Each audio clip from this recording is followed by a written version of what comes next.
Shalom Aleichem. Welcome to a special event from the Yiddish Book Center. I'm Kenneth Turan, a Book Center board member for many years. Today's program is a celebration of the Klezmer Conservatory Band's 40th anniversary.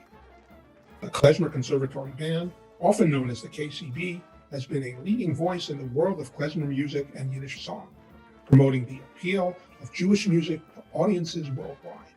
This special anniversary for the KCB also happens to coincide with the Yiddish Book Center's 40th year.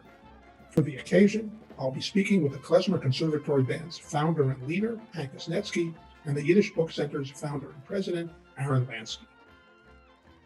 The reason we're doing this is that both of your organizations are 40 years old.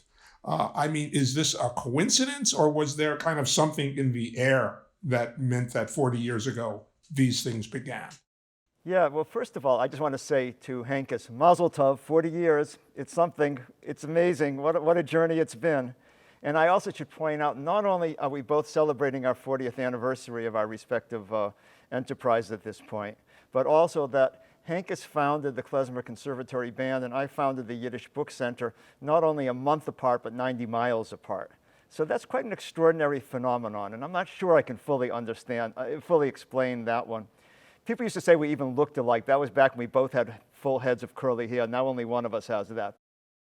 I think there was surely something in the air 40 years ago to begin this resurgence. In the music world, it was what we call the folk revival, which really had started as early as the 1950s. It intensified during the 60s. All these Delta blues guys showed up somehow, and then there was a revival of Celtic music, and pretty soon all of us started asking, like, where's our music? Where's our roots music? And I think pretty much everyone who was part of that resurgence was looking at that question. The Black Pride movement was a big thing also. I mean, watching, you'd go to all of these concerts where it was just so important for people to think about African roots. And pretty soon, we started saying, where are our roots? And we found out that they were roots that we hadn't learned about. So we really had to work on it and find sources. But there was definitely a feeling of that. And also a feeling that the Jewish educations that we had skipped over it. And it was going to be important for us to find out who we were and where we came from. Yeah, there was something in the air, and I think it's when I'm listening to Hankus explain what was happening musically, it's remarkably analogous to what was happening in terms of literature as well. When I also went to Hebrew school as a kid. I grew up in New Bedford, Massachusetts. We used to go to Hebrew school in an old whaling captain's mansion. And all our teachers spoke with heavy accents like that, and they, of course, spoke Yiddish among themselves, and they were totally ineffectual in reaching us. We used to throw paper airplanes and spitballs and torment them relentlessly, and they would look at us like we were Amharotzim, that we were like complete ignoramuses and knew absolutely nothing and were beyond redemption. It wasn't until I went off to college that everything began to change for me. I went to Hampshire College. One of the first courses I ever took was on the Holocaust. It was only the first time in the whole country that the Holocaust had ever been taught as a college course. And the faculty advisor was an anthropologist. So at Hampshire College, with this kind of self-directed approach to learning, I went to my professor, Leonard Glick, afterwards, and I said, I want to learn more about this. And because he was an anthropologist and not a Jewish historian or a Jewish scholar, he didn't know enough to follow the conventional route. So he just naturally asked what today we'd call social and cultural historical questions. And that kind of changed everything, because instead of looking at Judaic studies, as the field was then called, and the study of Judaism as a religion, he was naturally asking questions about Jews, which later became known as Jewish studies. And that was such a different approach. And then somewhere along the line, I started studying Hebrew and I started studying German, and then I realized, for the last 1,000 years, something like 80% of the world's Jews were actually speaking Yiddish. Maybe I ought to know that language as well. And I started studying Yiddish, and that just made all the difference. For both of you, the origin story, how, just what happened? How did you start? Well, literally, what did you do? I think my memory is from what I've read that there was a kind of a reaching out on both of your parts that got this organization started. So, Aaron, why don't we start with you? Well, I have to say I remember the precise moment when I got the idea. It was in Montreal. I was studying at McGill University, and I was in a particularly boring class that day. And it's really cold in Montreal. So we're in this old house where the Jewish Studies department was located, and it had steam radiators, and they're hissing away, and the sleet's pounding on the window panes, and the whole thing was a little bit droning. And I thought, this is crazy. You know, I can't spend the rest of my life talking about minutiae of literature like this. And in the meantime, a whole literature is about to be destroyed, because by that point, it was pretty apparent to me that as an older generation was passing on, books were being thrown out. And at that precise moment, I said, you know, I think I ought to do something about that. And it was at that point that I resolved that I would take, well, I didn't know quite what I was getting into, but I would go and take a break to go save the world's Yiddish books. I went to New York. I met with Yiddish scholars who I think were feeling so beleaguered at that point, you know, and so under siege that they came up with the estimate that there were 70,000 Yiddish books still existed on Earth. They were so spectacularly wrong, it's kind of unbelievable. We saved 70,000 books in less than a year and have gone on to save about 1.5 million volumes at this point. And 40 years later, we're still going strong, and I'm still on my 2-year leave of absence from graduate school. It was one of those moments where I just realized that something needed to be done. And you know, I knew Yiddish and I knew how to drive a truck, so I figured I was the person that needed to do the job. So. That's great. So, Hankus, what started you? What did you do that's got the band started? Well, for me, it was a little different because my family had 5 musicians in it, and they all had played Jewish weddings. My grandfather, my great uncles, my mother's brothers. And I'd been to those weddings and bar mitzvahs, and I'd seen that they were playing this music that they weren't teaching me. And I just basically wanted to figure out what it was. But every time I would approach them, they'd just say, no, you'll starve. Don't do it. So finally, I called my grandfather's brother, my Uncle Sam, and I pretty much never met the guy. But when I called him, he invited me over. It turned out he knew everything about the music. He had hundreds and hundreds of 78s of Dave Taras and Naftali Brandwein and Abe Schwartz and these major figures. And I came over with a tape recorder and I recorded all of them. And pretty soon it occurred to me I should do something with this. This was about 1974, I think. And, you know, soon I was playing duos with somebody on the piano. I would just play them on my oboe, but I figured there had to be more. And some friends dragged me one Christmas vacation, I think, to an Irish jam session. And I just saw how much fun everybody was having with Celtic music. And it was really the house of someone who started a revival. It was Mick Maloney in Philadelphia. And I decided I'd go back to Boston. That was in 1979, and just put up signs at the colleges and say we were going to have a jam session and learn klezmer music, whatever that was, you know. And nobody knew what it was, but people showed up. And good musicians showed up. And pretty soon, one of those musicians said, "Hey, let's have a concert." And that was in February of 1980. And again, a huge crowd showed up to hear this band at their first concert. And soon we had gigs all over the place. And it was so grassroots, you know. And also I was stuck with a 15-piece band. But eventually that became a little smaller. But it was really thrilling. I mean, it was just amazing to see. It was like we were doing something that people were they were starved for this. I mean, they hadn't heard anything like this for years and years. And New England was a great place to do it, actually. Boston was a great place to do it because in New York, they would have said, yeah, we remember that. That's nothing. And, even in Philly, when we finally went down there, oh, you're all playing it wrong. Okay. But in Boston, they really hadn't heard it for a while. And they would go, oh, I haven't heard this since I was a kid. Oh, my God. And you're so young, and you're all so young, my God. And I was 25, and the other people in the band were mostly turning 20. So it was really something.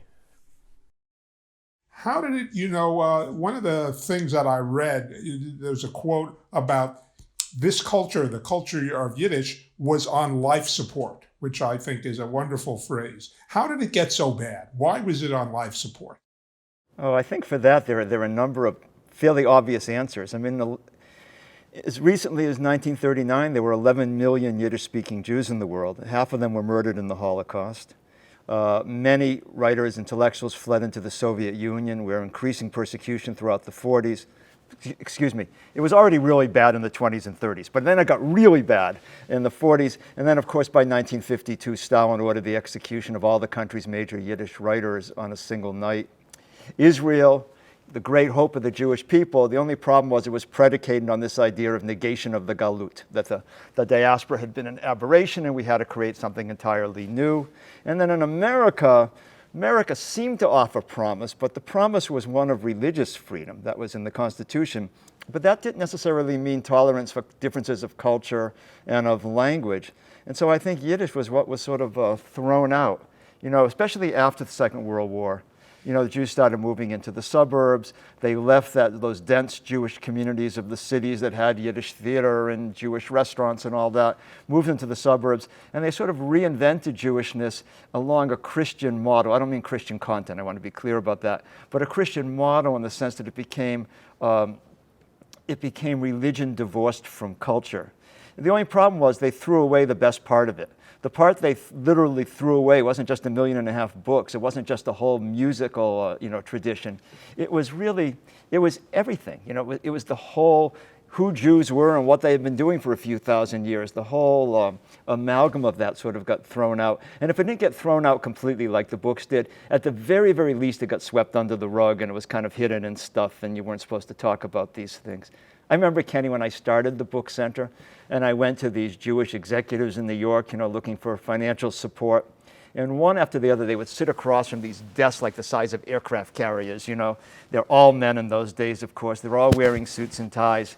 And they would say to me, don't you know that Yiddish is the part of Jewish life that we've been working very hard to put behind us? Nobody wants to be reminded of this. We'll give you money, we'll give you a nice scholarship to go study in Israel, but we're certainly not going to give you money to, to collect Yiddish books and save the part of Jewish culture that we work so hard to get rid of. It was unwashed, it was unvarnished, it was kind of, Yidden von der ganz Jahr, everyday Jews, and that was exactly what they weren't interested in at the time.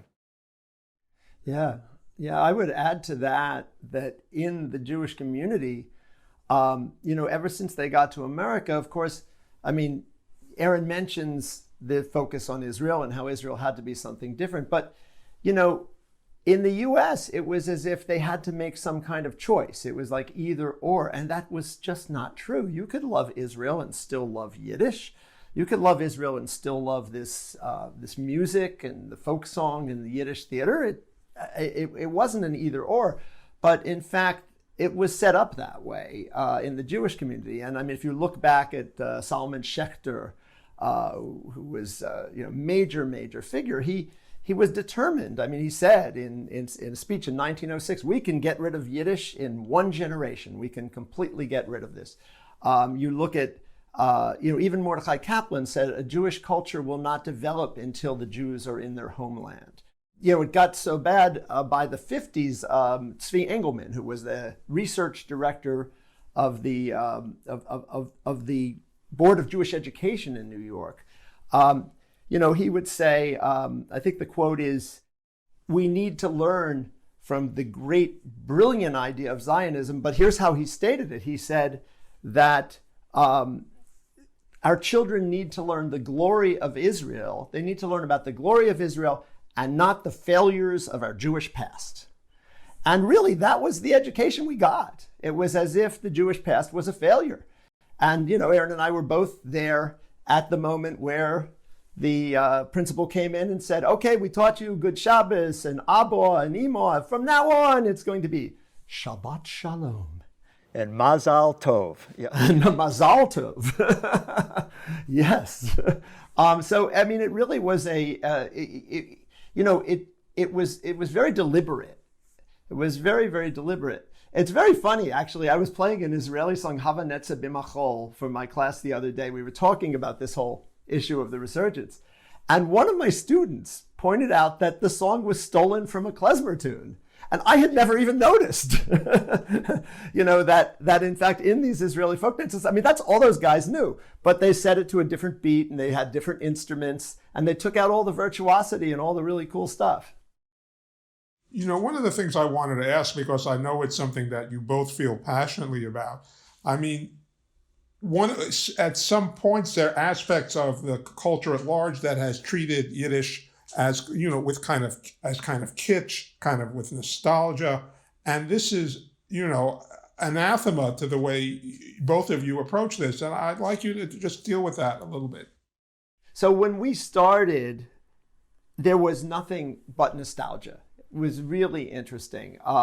And when you turned on the radio to hear Yiddish, you heard these older Jewish comedians, you heard these songs, the same songs that we end up doing, in fact, but done in these versions that they had I would say slip covers and vinyl siding is what I think, And I mean, you'd hear the clarinet, but you wouldn't hear Dave Taras or Naftali Brandwein. You heard whoever was playing the bar mitzvahs at that time, and it was very watered down at that point because it wasn't the current thing. And in the Jewish community, it really was, as I say, it was what you were supposed to not do. Really, it was like we were programmed not to do this. And so, when we started doing it, I noticed that people were writing about us and saying exactly what you said, this idea that somehow the nostalgia was gone, And as to why that was, it wasn't nostalgia. I mean, it's very simple. You can only really have nostalgia for something that you remember, and we didn't remember it. What we did was we heard great music on recordings, and in some cases live, because the Epsteins and Dave Taras were still alive. We had to get them to play the real stuff for us. And then we played it like it was John Coltrane or the Grateful Dead or whatever else we were into at the time, Otis Redding, I don't know, it was just great music that we heard. And, Don Byron, who was our original clarinetist, who was from the African-American community, said some beautiful, beautiful things when he was asked about this music in a Downbeat interview. He spoke about how he plays all kinds of music, and klezmer was really necessary to him because it had emotions that the other musics didn't have. And if he wanted to express certain kinds of feelings, there were emotions in that kind of Jewish music, that Eastern European music, that he just couldn't find anywhere else. And that's really something that, I think all of us felt.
We heard it and we weren't saying, oh, you know what, we can make some money. We'll go down to Florida and, play this in the senior homes. No, we wanted to play it on Prairie Home Companion. We wanted to play it at the Philadelphia Folk Festival. We wanted to be on stage with Queen Ida and Yusu Endor and all these, the other people who were doing the music of their culture. The same was true of literature. When I look back, it's really shocking how much I didn't know about Yiddish literature growing up, which basically I didn't know anything. At that time, there were a few sanctioned writers. People did know about Shalom Aleichem, probably not yet Bashevis Singer. There were a few, very, very few writers who were sort of known, but known in a sort of watered down way. Of course, the big challenge is that there were something like 40,000 discrete titles in Yiddish literature. There were 3,000 separate newspapers, magazines, and journals because nobody could agree with each other, so everybody needed their own magazine. This was, and of course they were full of literature published over the years. This was a vast, stratum of Jewish literature. If you look at 4,000 years or 3,000 years of Jewish literature, what was created in the space of a few generations in Yiddish it's absolutely enormous, and it constitutes Jews' first sustained literary encounter with the modern world. So you'd think we'd make a big deal of it and we would value this. But in fact, we didn't even know about it, really. And of course, we were at that point, totally dependent upon what had been translated. Even now, this is like all these years later, 2% of Yiddish literature has been translated into English, meaning 98% of the books you see around you in this room right now are not available in English yet. We're working really, really hard to fix that problem. We have a big project underway, but it's kind of Herculean, trying to change it. So it just wasn't known. One of my favorite things is when people come into the book center, visitors come here all the time, but I have to change that sentence. Visitors used to come here all the time before the pandemic, and Mirza Hashem, they'll be coming again pretty soon. But when people come here, regardless of their age, they stand up on a balcony level and they look out over all these books. What you're looking at here is maybe 1 or 2% of our collection. But for people who see it all for the first time, they think, oh my God, it's a sea of books is how they describe it. And they always have the same reaction. It's like predictable. They say, who knew? Who knew that such a vast literature ever existed? And if all of this is here, how come nobody ever told us about it? And I think that's really very much the spirit in which we've approached it as well. Who knew, but it's showing sight. It's time to know. And I think that's what we see happening now. I wanted to ask you, I wanted to get into some specifics, some chronological specifics. For each of you. The first couple of things I wanted to ask each of you about, the early sense that you were being heard by the culture at large. And for Hankus, I thought the thing I'd ask you about was, I think it was 1981, your first appearance on Prairie Home Companion. The amazing thing was, in 1980, we did our very first concert.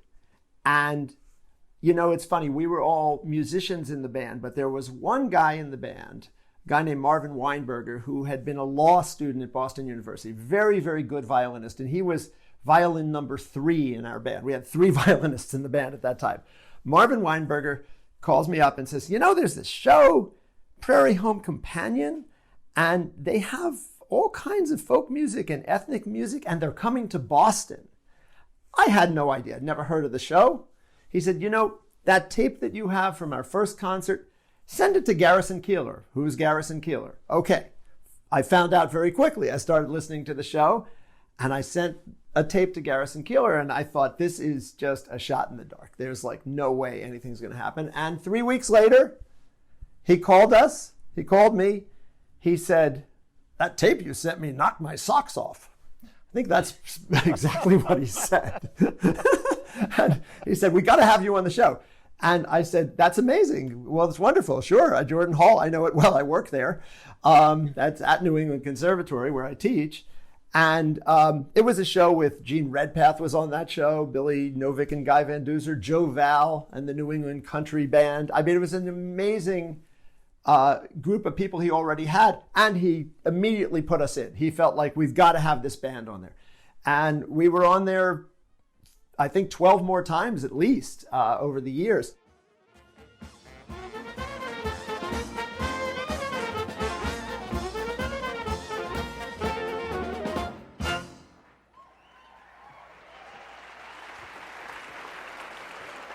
Welcome back now to the second half of our live broadcast of A Prairie Home Companion from the World Theater in downtown St. Paul, celebrating a couple of weddings here, a couple of recent ones. The Parkers, who got married in Wilmer at 11 o'clock this morning, came down to see our show today. You have music like that at your wedding in Wilmer? You are shaking your heads. They did not have that out in Wilmer this morning. I don't believe you could play music like that in the morning. Oh, not in Wilmer. Not in Candy, Ojai County in Minnesota. No, sir. After dark, yes, maybe. The thing about that was so important was that's what really put us out there in the world. Because before that, we had gone and played at synagogues, and we'd gone and played at colleges sponsored by Hillels. We'd done mostly Jewish community kinds of events. And even though our first concert was at New England Conservatory, which was famously not a Jewish institution, but when we played on Prairie Home Companion, it really did put us out there in the world playing klezmer and Yiddish as a world music. And we never turned back. From there, we go on to many kinds of folk festivals: Philly Folk Festival, Adelaide Festival, Bear Mountain, all these festivals, Falcon Ridge.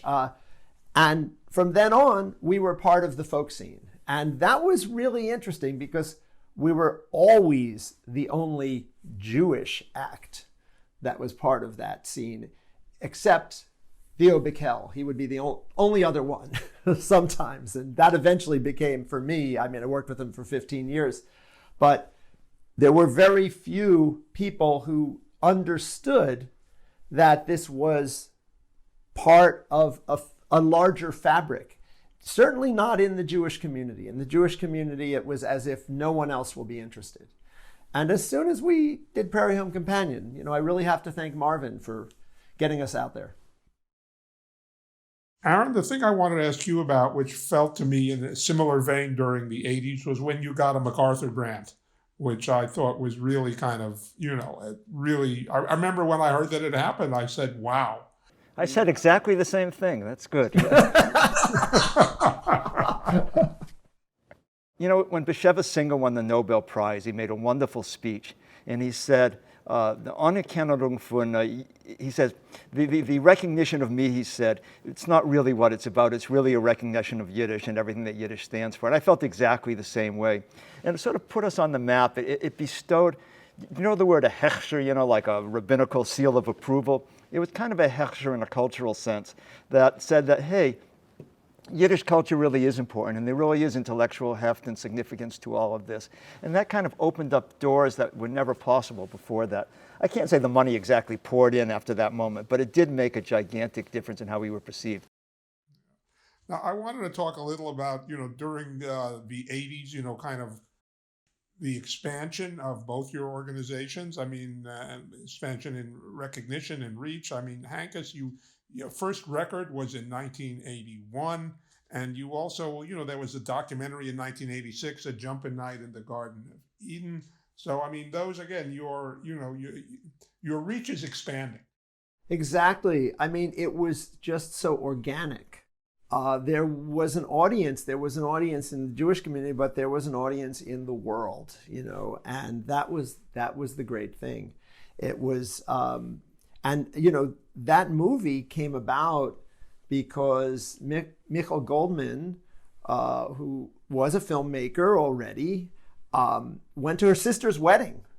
And it was a wedding in a house in Lexington. It was not a big wedding. It was very small. I think there were 3 or 4 of us playing. But she was just staring at the band the whole time, and we didn't know who this was. And afterwards she said, "What is this? What are you doing? What is this?" And of course, we were probably there with Don Byron and Judy Bressler. And they both are incredible musicians and very captivating. And, Mikkel came over to me afterwards and said, "I'm a filmmaker and I need to document this. Can we meet and can we talk?" And she started working on this film. Eventually, she worked in Capella also, and we would go to YIVO together and show people what it was like to do research on this. Dave Terrace is in the movie. It just became the movie about this resurgence that was going on. What was so beautiful about the movie, I think, was how young we all looked. Maybe we actually were young also, but boy, did we look young. And I think that's something that really got to people. Just watching us rehearse and watching people get up and start dancing during the rehearsal and singing along and being so careful about getting every nuance of what these great musicians were playing or singing. And Judy talking about her grandfather, Itzhak Lipinski, and his career in the Yiddish theater. And there you're looking at this beautiful young woman talking about this old Yiddish theater actor from Warsaw. And it was just so, it was so interesting.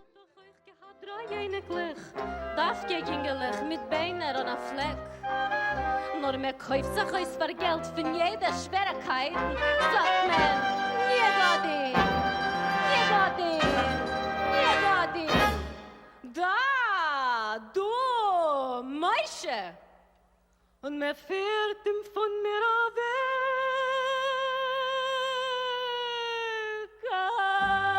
Ay, betiri dai, Wysocki's day. Ay, ich wein und ich schrei, Wysocki's day. Der Kaiser hat mein Michelin und ich hab nur meine Wein. Ay, betiri dai, Wysocki's day. What Mikkel did so beautifully was made the connection. She got my relatives in there, my Uncle Jerry, my Uncle Sam, and they were giving us hell after our concert. You're doing that all wrong. It was wonderful. I mean, it was just so great. It was so organic.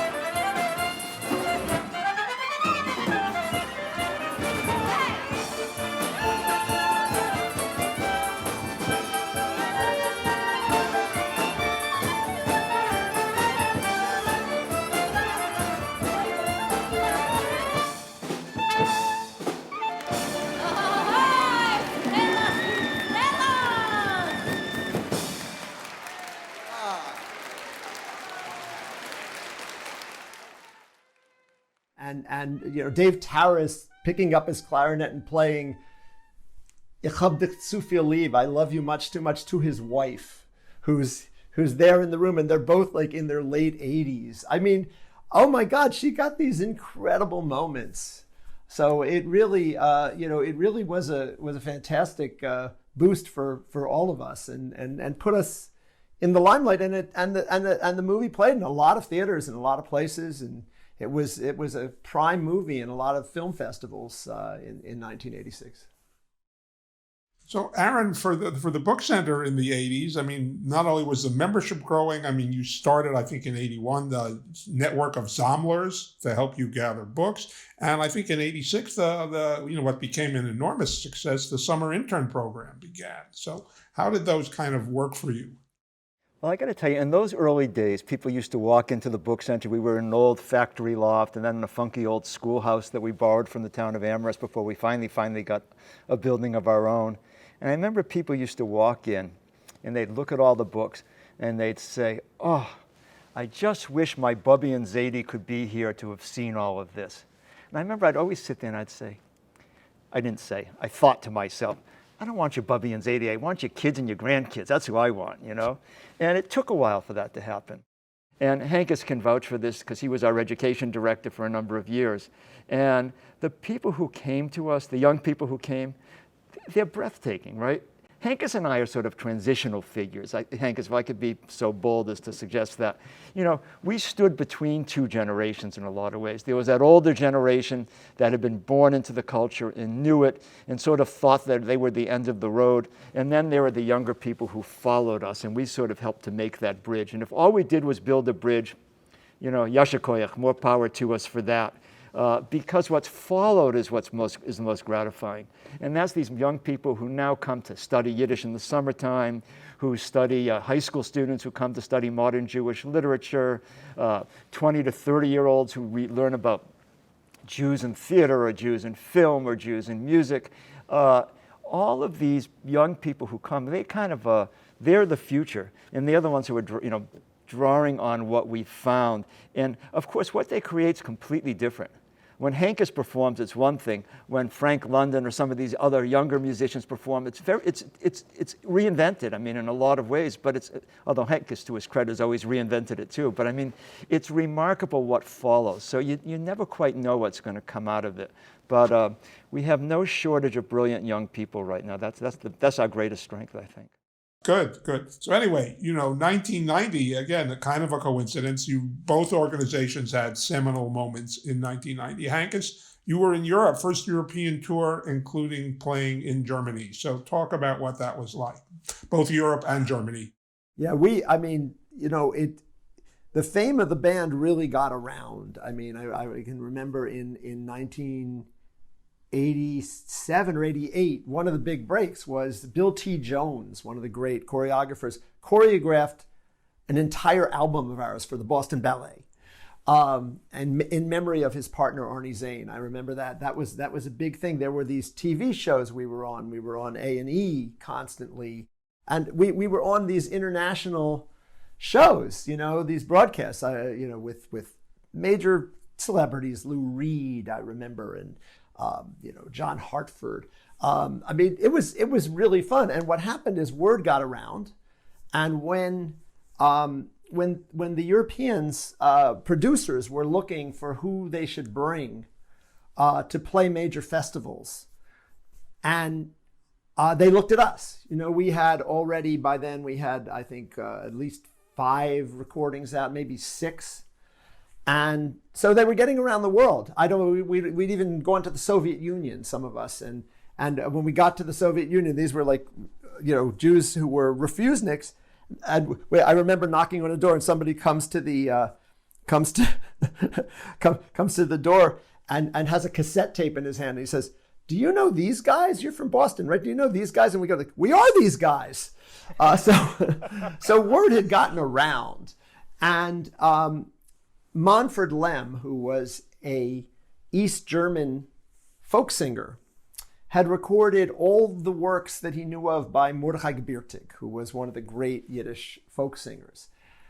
There was a bit of a Yiddish revival in Germany, in fact, even in the 1970s. And so this guy was a real activist. And meanwhile, the walls were falling down in Eastern Europe. So he arranged a tour that was to, I think, 5 cities in Germany, and then to Poland, to Krakow, the very first Krakow festival in 1990. It was incredible for the band. I mean, it's so emotional to go to Germany. And the first concert we gave, I just remember this, because we would always, in the States, we would always do folk songs from the Holocaust time, because they were so important. And the American audience, in the US, we sort of thought of that as part of the trajectory. And I remember we were playing this exciting music, and we were getting great press, and, big crowds were coming out to see us. And we played this concert, and everybody's dancing in the aisles, and they're all so happy. And then we played this Holocaust song, and the audience sort of didn't know what to do almost. It was almost like, wait a minute, we thought you were just going to be like happy Jews, and we were just going to be dancing and having a good time. That's what was advertised. Why is this here? And it was incredible. It was so emotional, to do this music there. I remember going to Poland and the Kazimierz, which is the fantastic, beautiful, beautiful old Jewish neighborhood, which is where Schindler's List was shot. I mean, so everybody's seen those incredible buildings there and all those old synagogues. And I remember walking into a synagogue that had been made the Jewish Museum.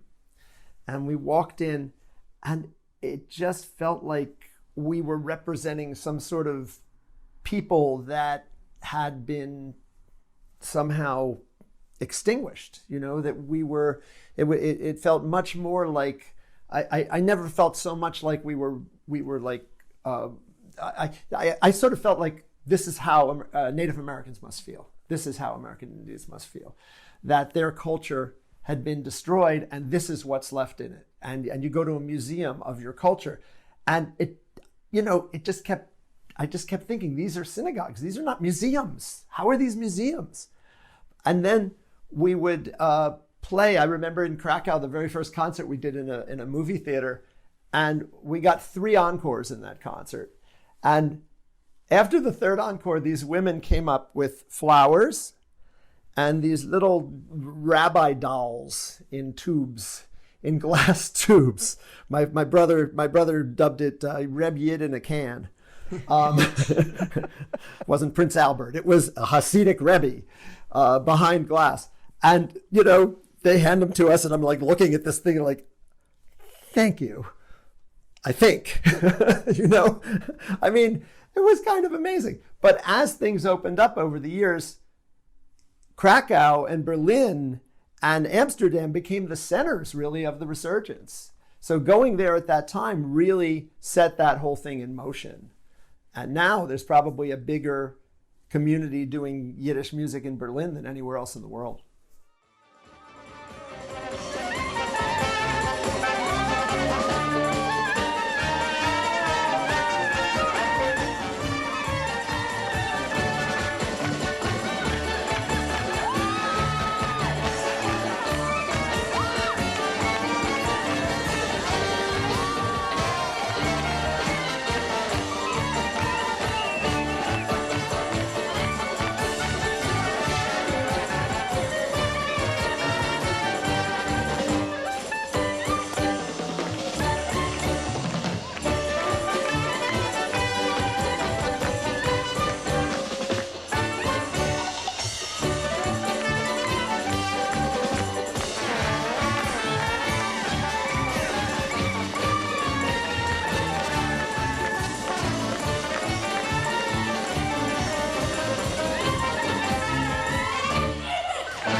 So, Aaron, you had your own trip to the Soviet Union, more than one. What did also emotional? What was it like? Well, first, in the interest of journalistic integrity, I have to say we had our own trip, because Kenny, you were my traveling companion, of course. The story I want to tell now was our travels in the Soviet Union. We went twice, actually. The first time was in the winter time, or just before winter, in 1989, I think. And wow, it was really dark and it was really cold and everything was really depressing in every possible way. But what an experience that was. We met many people. We learned that they were actually, this wasn't just a matter of bringing books, there were many books there as well. And so we navigated all that, and then we decided we would come back and actually deliver books. We went through Stockholm. We had made connections with the Jewish community there, and they got us this van that was kind of rigged out to take extra weight, like a camper van sort of thing. And we only had 2 boxes of books with us, as I remember. We had reprinted Shimon Dubnov's Yiddish Geschichte für Kinder, the Jewish children's history, Jewish history for children. And we had just reprinted those books, and we didn't have time to ship them. So they were the only books in the back of the van. Everything else had been shipped ahead of time through Estonia, because someone in Tallinn, which is where they speak a language very similar to Estonian, had agreed at the National Library there that they would accept the shipments of books. He said, just label them as Estonian books and they'll get through. So we had done that. We had these 2 boxes with us. We get to the border, and it was scary. There might have been, it was a great big ferry, which subsequently sank, I should add, but not while we were on it, thank God. Remember, it took like several hours to get off the boat because they couldn't get the door opened up. We get off the boat, and there were Russian soldiers there, and they're carrying, the AK-47s, I think, and it was scary. And they finally come to us, and they say in Russian something we didn't understand. And they says, "What is in truck?" So all we had were these 2 lousy boxes of books. And I said, well, we have 2 boxes of books. I figured they're going to find them anyway. He says, "What kind of books?" And I said, "They're Jewish books." And he said, so tell me, are they in Yiddish or Ivrit? And of course, he uses the Hebrew word for Hebrew, which was kind of extraordinary. And then I give him a second look, and all of a sudden I say, that's a Yiddish Aponim if I ever saw one. You know, this Jewish face. He looked a little like my Uncle Itchy. And I said, and so suddenly, like, we're best friends. And he says to the soldiers something in Russian. They all go off to the next car. And then he turns back to us, and he gives each of us a kiss on each cheek. And suddenly we're best friends. And from there, we headed on into the Soviet Union. And we picked up our books in Estonia, and we distributed books all through the Baltics and had a million adventures. And the only one I'll tell, which was one of my favorite moments, when I die, it'll be one of those moments I'm going to look back on the flashback scene of the movie, you know, where I'm going to say the time we went to that school. Where was it? In Riga, right? The school. So we go to this school in Riga. And this was had been a Jewish school, and then had been closed for years and years and years. It had been reopened as a Jewish school.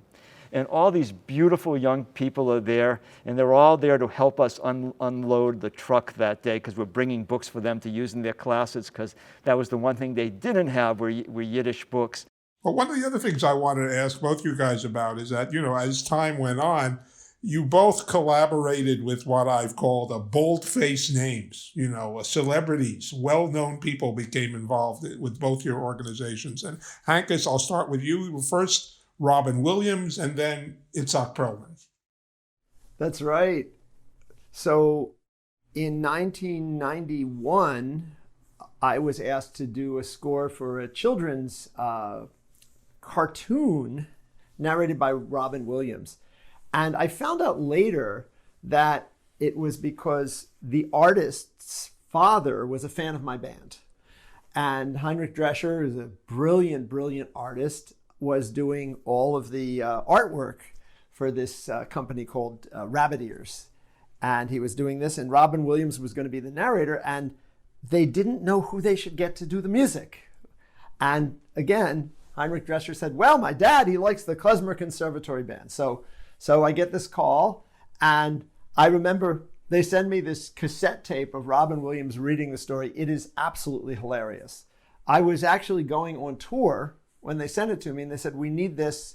The date was when we returned home from a tour of Australia and New Zealand. And I was thinking, how am I going to do this? And of course, I also had brought my wife and my infant child, who was 3 months old at the time, on this trip to Australia. And we were on a plane for 18 hours. Great time to write a film score. But the thing that was so amazing was really, it was so clear what I had to write because of the way Robin Williams was narrating the story. I mean, it was every bit of it. You know, you could just tell exactly how the music should go. This is my affair, said the runner, who stood up quickly, untied the leg from behind his head, and began to wiggle it to get the stiffness out. The very instant in which he touched it to the ground, he was out of sight. And just as he predicted, he tripped over the equator in his first stride and fell headlong into deep East Africa.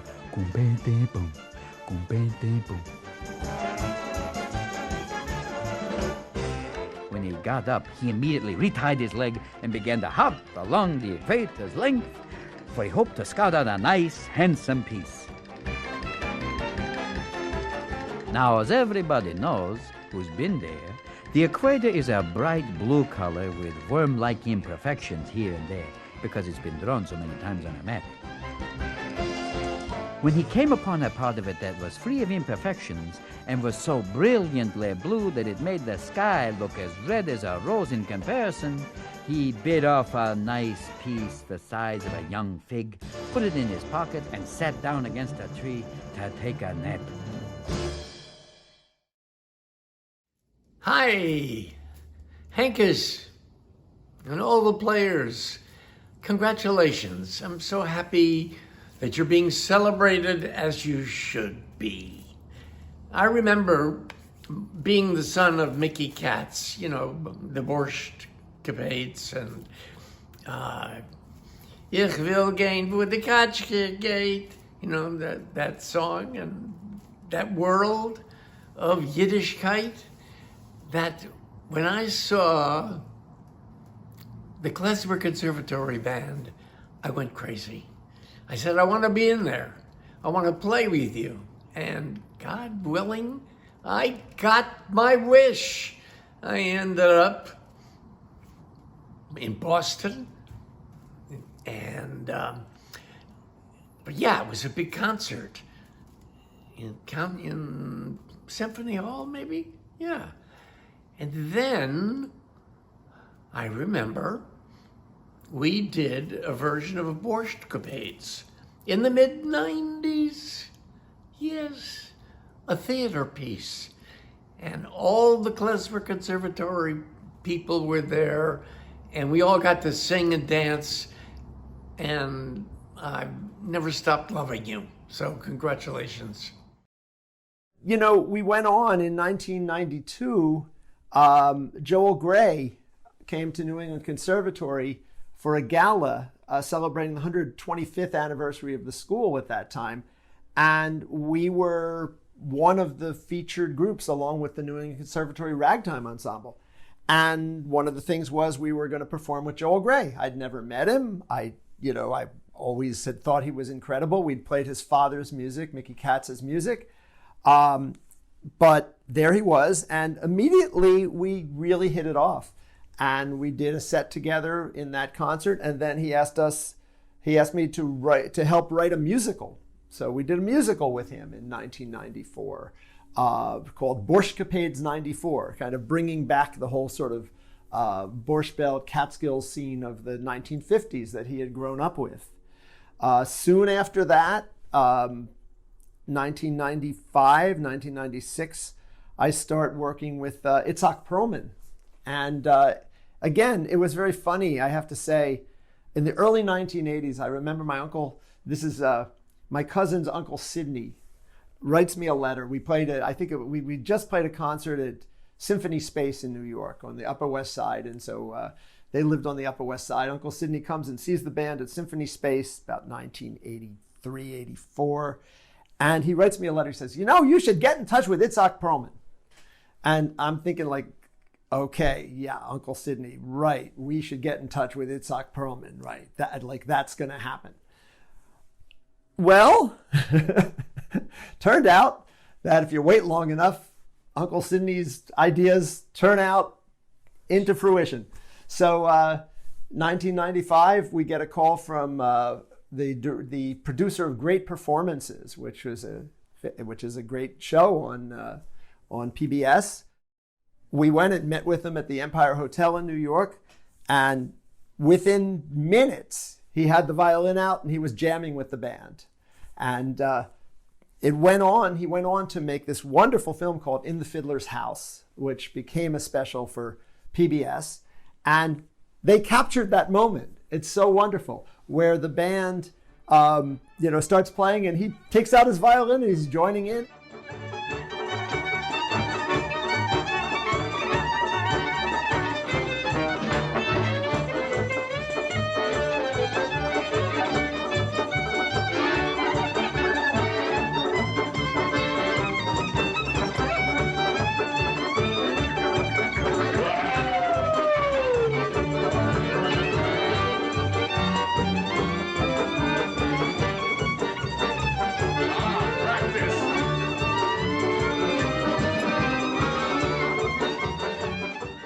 From then on, it was always part of his life. We've been working together for 25 years, and it's a huge part of his own legacy, really, to have been that great master, maybe the greatest violinist in the world, who took klezmer on as a challenge for himself, and really mastered so many aspects of it.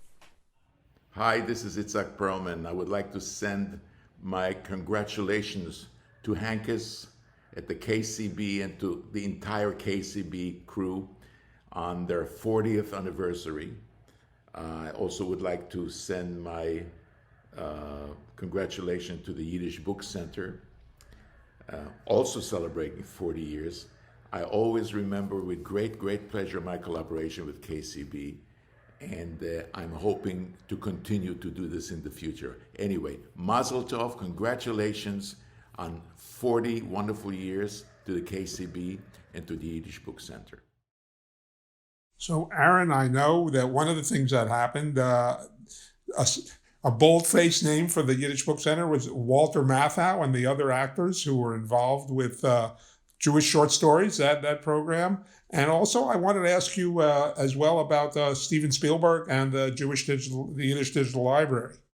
Oh, two great questions about two of my favorite people, as it turns out.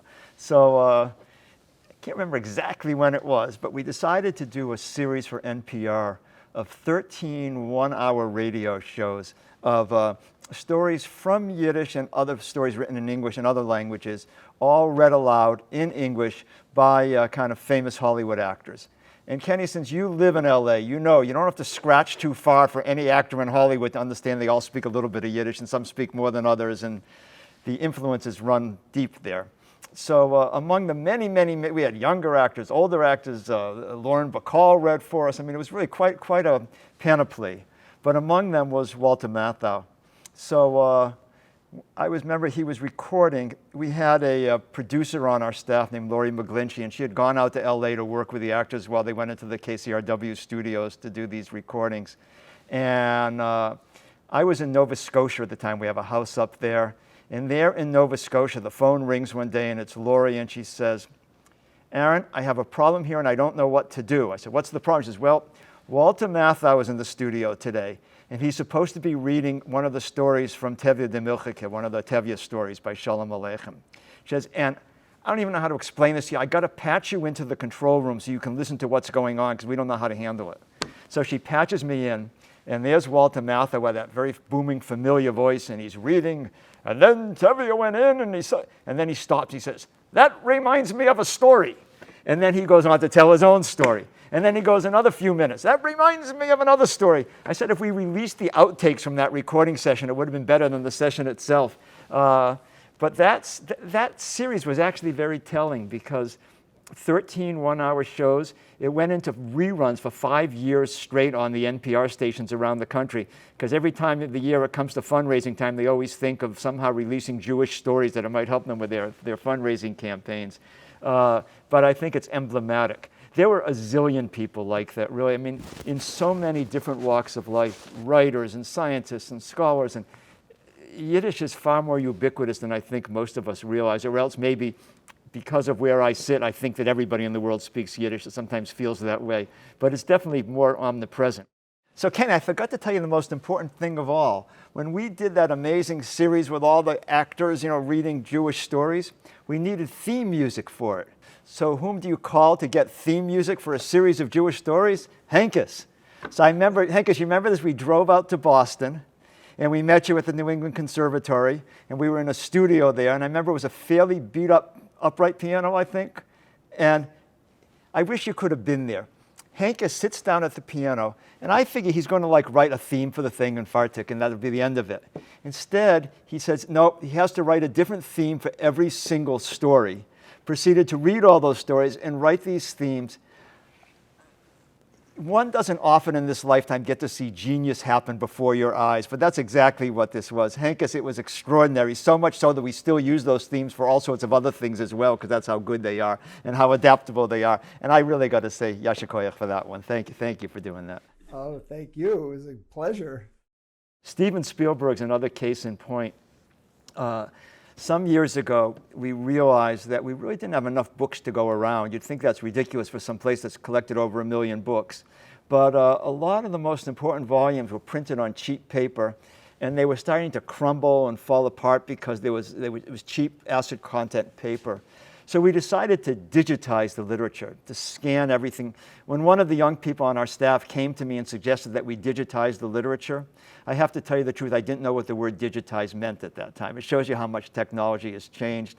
We eventually ended up at Yale University. They had just done a project digitizing some of their microforms. And anyways, we finally got a lot of the work done, but we needed money to continue this because it was just scratching the surface. So we decided to approach Steven Spielberg. He had already helped fund our building, the first building that we built. And we went to him with this proposal that we wanted to digitize. We didn't see him in person at that point, but that we wanted to digitize Yiddish literature. And he agreed very generously. And he made a very substantial contribution. Of course, it ended up costing 10 times more than we thought it was going to cost. But nonetheless, we got a gigantic leap on it. We digitized the literature. And then eventually we put the literature online as well. And then people all over the world could download it. We had no idea how many people would read these books once we made them accessible for free online. At this point, those books have been downloaded close to 5 million times. So the demand was vastly greater than anything we could have imagined. But the big challenge we had then, that was running really well. We called it the Steven Spielberg Digital Yiddish Library, or it says in the books, the Shmuel Spielberg Digital Yiddish Library. And I think he was very pleased with that. No, there's so much. I mean, one of the challenges for me in preparing questions is you guys have done, and your organizations have done so much, it's hard to pick out things to highlight. But I've got a couple of things, in the time we have remaining. There are a couple of things I wanted to ask each of you about. And actually, Hankus, I'm going to start with you. And I think the thing that surprised me most in all the things I saw you did was that you have some music in an episode of Miami Vice. Yeah, what was really cool was it turned out that there was a guy, okay, so films have, of course, composers. And then films also have the people who find the music for the film. So they go out there and they've got the records. And so there was this wonderful guy, Simon, who had Hatikva Records on Fairfax Avenue on the Fairfax in LA. And it turned out that all of these guys, when they were looking for the music for their movies, would go to Simon, who had this Jewish record store. Simon, Rutberg, I think is his last name, was a classmate in high school of Jackie Wilson's, and when he started his record store, it was really this like 50s doo-wop record store, and it was the place to be. He changed it to a Jewish store at some point, and they would all go in asking for music. So he would say, "Oh, have you heard this Klezmer Conservatory Band?" And and we probably had, by the time Miami Vice was out, probably 6 or 7 records out. But I just remember I'm listening one night, and they're in a restaurant, and I'm listening, and they're playing the Miami Beach Rumba in Yiddish, and I don't think the person who had put it on the show had even realized that this was in Yiddish. This was not the Miami Beach Rumba. But I mean, we would get these calls for movies. I remember, Kissing Jessica Stein, and there they are at a dinner table scene, and there's my band playing, or Isaac Bashevis Singer, Enemy is a Love Story. And they're in Coney Island, and of course they get to Coney Island, and what do we hear? The Klezmer Conservatory Band.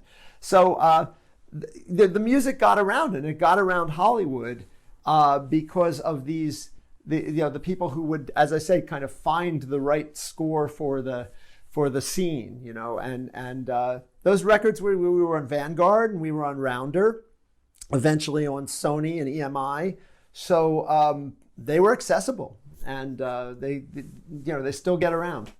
Hankus, one of the things I don't want to forget about is that you have taught 3 generations or maybe more of students at the New England Conservancy. So, and involve them in this kind. So talk about that a little bit. Well, in 1980, when we started, the people who were at New England Conservatory were Frank London, Ingrid Munson, Mimi Rapson, Dave Harris, just so many people who went on, in fact, to do so much with this music. And I can remember, of course, the party that I gave where they heard this music for the first time.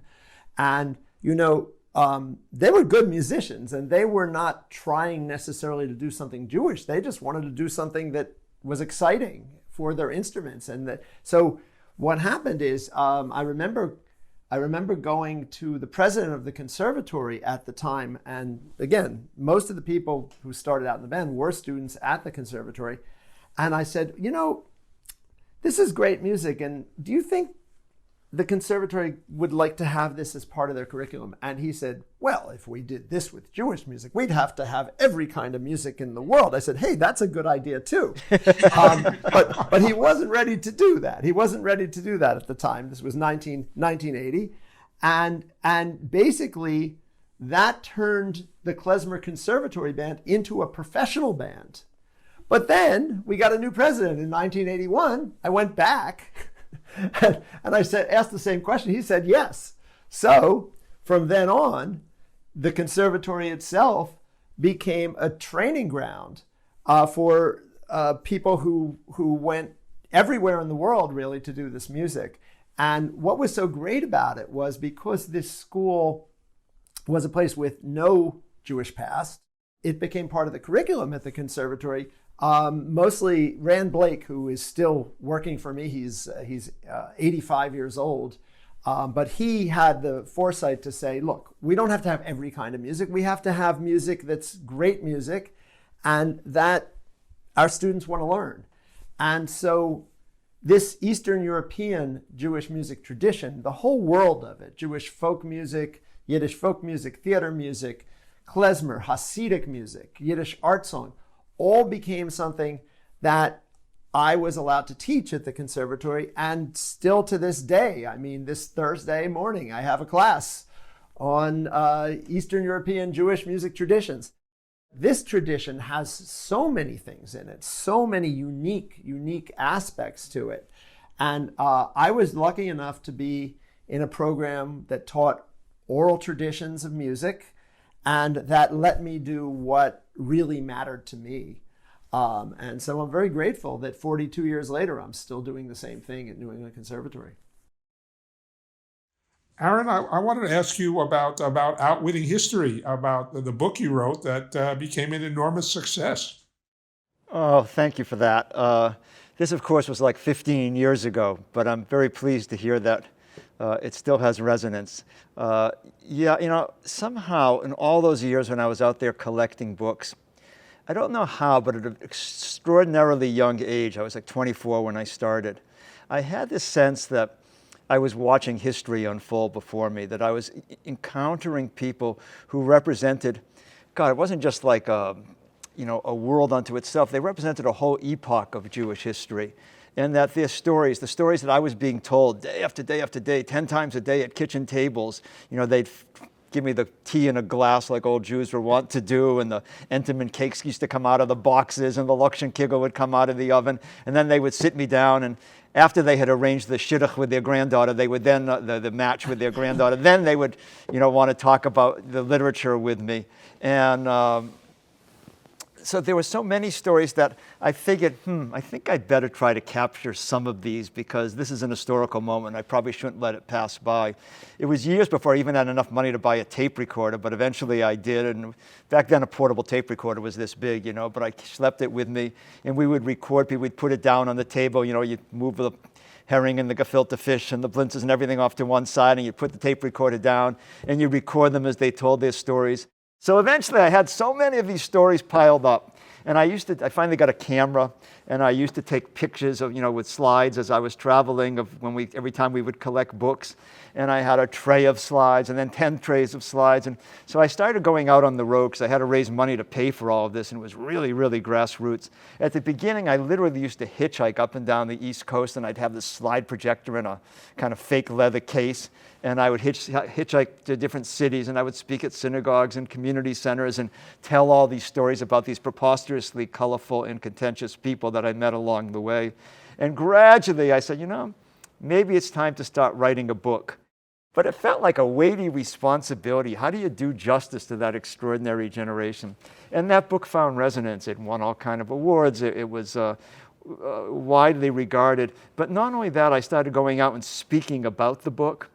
And sometimes when you go out on book tour, especially within the Jewish world, I used to travel, others were on that same Jewish book circuit, and I'd meet them in hotels, at 5 a.m. to travel off to the next city. I'd say, how did you go last night? They'd say, oh, it was great. I said, there was a really nice audience. I said, how many people? Oh, I think there were 10 people there. I said, that's great. And I didn't have the heart to tell them I had 500 people were there. So I'd love to tell you there were 500 people there because they were because I was such a brilliant speaker and that's why they were coming. But that wasn't what it was at all. I have to be honest about it. The reason they came was there was something inherent in Yiddish culture that had resonance for them. They weren't ancient. They weren't people in their 80s and 90s. They were people in their 50s and 60s who were turning out to hear me. And they were coming out in such numbers because I really do think they were looking for something. After the lectures ended, I would sit there and sign books. Jews have never been known to be a particularly patient people, but 100 people would line up, or 200 people would line up and wait an hour and a half for me to sign the book. And believe me, it wasn't because they really wanted my signature. What they wanted was to tell me stories of their own, and they waited that long just to tell those stories. We are a people with a singular history, and I think it's only now we're finally willing to reclaim it and listen to it. So, we started this with a question of, where was Yiddish in relation to the mainstream Jewish culture? So 40 years in, where is Yiddish now for both of you? It's implicit in everything we've been saying, but I want you to say it just more directly. So 40 years in, it's really incredible to look back. Every Sunday, I'm in a Yiddish translation group with 30 musicians who are all translating the works of Moshe Beregovsky, who was the great Russian folklorist who documented the Jewish music of the Ukraine. But in fact, at the same time on Sunday afternoon, there's another series going from something called the Klezmer Institute. And there are musicians all over the world talking about the field work that they're doing. You can go online and find thousands of 78s that have been disseminated by Florida Atlantic University's Judaica Sound Archive, Dartmouth College's Jewish Sound Archive, the Living Traditions organization that Sherry Mayrent and Henry Sapoznik put together. There's a website called Jewish Cultural Heritage Online. So there are all of these outlets that connect people all over the world. There's Yiddish New York, which will be coming out in this December, which is kind of the folks that took over the mantle of what they used to call Klez Camp. We also have Klez Canada every summer. Before Yiddish New York, there's going to be what they call Shtetl Berlin Festival, where the people over there are broadcasting for the whole world. And this global network is really something that has emerged out of something that started a long time ago and gradually grew and gradually became something very global, and something that in every part of the world there are people who are taking this culture as a point of departure and doing something creative with it. A boy, a girl, a tender night, but still she shakes her head. The sky was blue, the moon was bright, but this is what she said. Nay, nay, I won't go dancing. Nay, nay, I'm through romancing. Nay, nay, I won't go dancing till you marry me. Nay, nay, I won't go riding. Nay, nay, will you start to decide? Nay, nay, I won't go riding till you marry me. It's been long since we've been going steady. It's been long, but darling, now I'm really ready. Nay, nay, I won't go dancing. Nay, nay, I'm through romancing. Nay, I won't go dancing till you marry me. Ma da da da da da ya ya ya ya ya ya ya ba ba ya ba ba ba ya.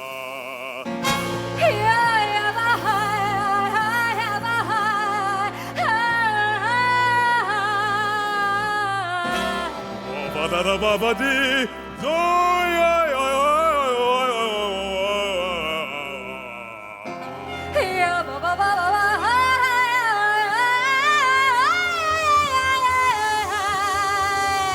until you marry me.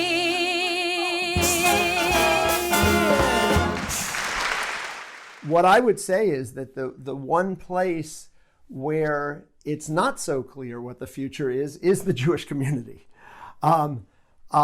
Because with all these things we've done over all these years, there's a certain way that Jewish education looks very similar in a lot of ways to how it looked 40 years ago.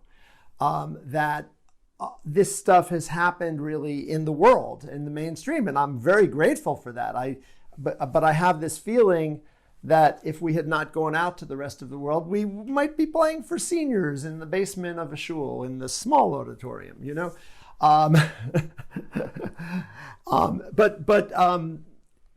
What I see right now are opportunities, really, for these incredible young people who are fluent in Yiddish, are fluent in Jewish music, who really have connections, global connections all over the world where they want to share what they do, and opportunities that hopefully the Jewish community will be reaching out. Culture is something to be shared on its own merits.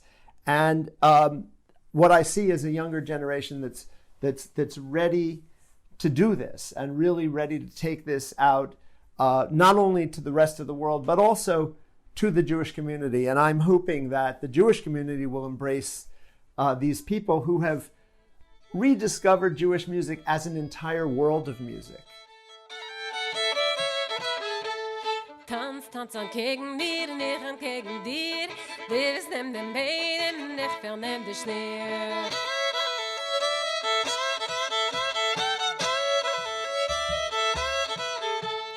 Hussen, Zaden, Kalles, tat die ganze Mischproche. Tanzen auf der Gassen, der Masel in den Broche.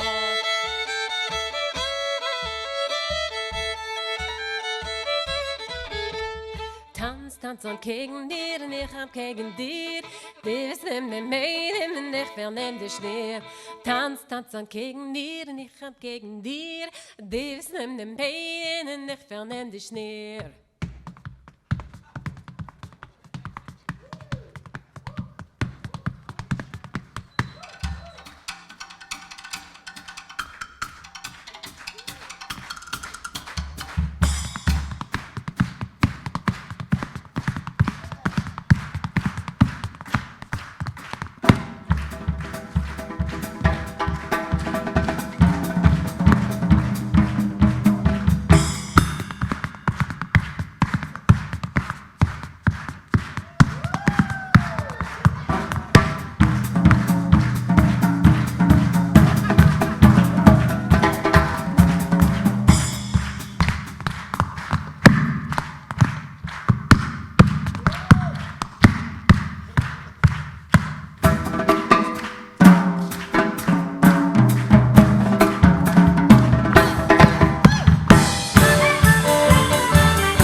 You know, it's funny.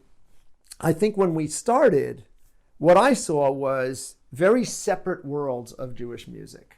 If you went to the workman's circle, you would hear the socialist songs, the workers' songs. But if you did a religious song there, don't do that here. No, no, no. You went to the Hasidic temple, which, I mean, I grew up in, for me, I went to all of them. So, Zionist Youth Organization, Hasidic shul 3 blocks away from our house. I got to see all of it. And, nowadays, all those worlds have come together. Wie kämen dich gefühlen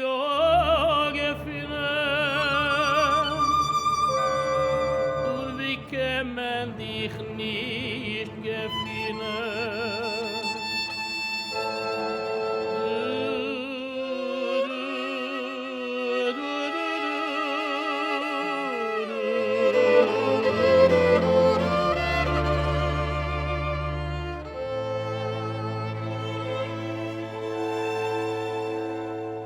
As if we ohne wo ich steh.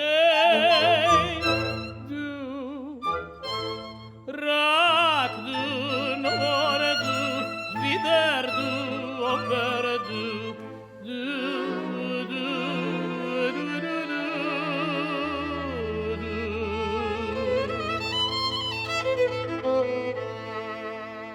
I seh metzen geht, Olile schlecht,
And meeting these people, you see that it's all one world that's intertwined. These political distinctions, the Bundists, the Zionists, the anarchists, the Trotskyists, whatever. I mean, the way that the Jews, divided themselves 40 years ago, it's gone, honestly. It makes no sense now. For the younger generation, the most beautiful thing is that I just see people who just see their past as something organic and integrated in a way that our parents did not see it, and I feel great about that. I feel like my generation was the generation that really put that sort of idea out there, and that the younger generation has really gone with it. So, Aaron, what's your thought? My thought is I agree with every single word that Hankus just said, and I say, 3 cheers to him and all that he has done to make all of this possible. When I wrote my book, I have a chapter in which I describe our interactions with a lot of the older Yiddish organizations. And the title of that chapter is, Him I Don't Talk To, because that was kind of the mantra of that world. The anarchists didn't talk to the socialists didn't talk to the communists, everybody was broigus, was angry with everyone else. There's a wonderful Yiddish word, a machloikis, meaning a dispute, and that's kind of was the ethos, at that time.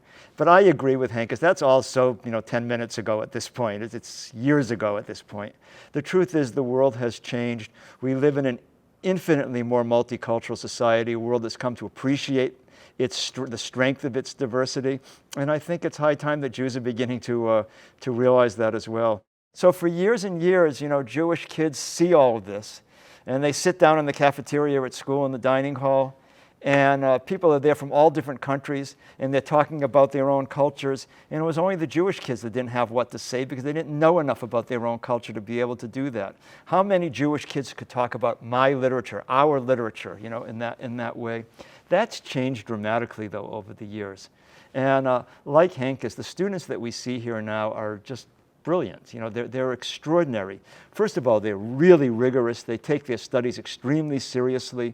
Many of them come here, they're already polyglot. They already speak 2, 3, 4 languages, which is like what my grandfather did, but nobody of my generation, or very few, were able to do. That's kind of back again. They have a much broader view of the world. They throw themselves into this with a whole new sense of conviction and determination.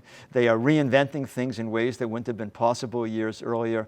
So I agree with Hankus, there's still a caveat with all this. It's not everybody. It's not even remotely everybody, even though we like to think it is. I mean, it's still a limited number of people, and not all of the mainstream Jewish community is caught on to this, but it's changing. We're not in competition with Hebrew. Believe me, it's the great strength of the Jewish people that we have so many languages and we have so many different aspects of our culture. But everything's changing now. There used to be that the Jewish world saw itself, the Yiddish world had this kind of secular identification and was disdainful of the religious world. Right now, the number of Yiddish speakers in the world is increasing astronomically, largely because it's the spoken language of the Hasidic world, and people have 9 kids per family on average. And so the number of Yiddish speakers in the world is actually growing very fast right now. So there's an expression in Yiddish, they say, Geh sei a Novi, go be a prophet. Go figure out what's going to come next. Who the heck knows what's going to come next? The only thing we can say with certainty is that we have no idea. And the other thing we can say with certainty is Yiddish is an extraordinary language. It was spoken by more Jews in more places for a longer period of time than any other Jewish language in history, including Hebrew. It's created an extraordinary modern literature, an inherently modern literature, that moment of inflection when Jews left the old world and came into the new. And for that reason, it has more relevance today than it's ever had before.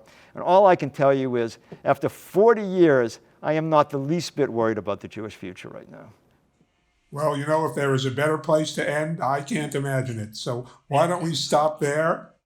Kenny, I just want to say thank you to you also. You're so good at this. It's amazing, and we really appreciate it. And Hankus, I want to say to you, what a wonderful occasion this is, and there's not another person in the whole world I would have rather have had this conversation with. Well, likewise. Thank you. I'm so glad that you're part of it the whole way through. 40 years and counting.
Thanks so much, Aaron and Hankus, for that great discussion.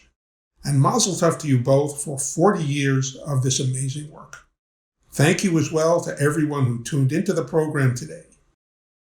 For 40 years, the Yiddish Book Center has been involved in this important work, so please donate what you can to help us continue.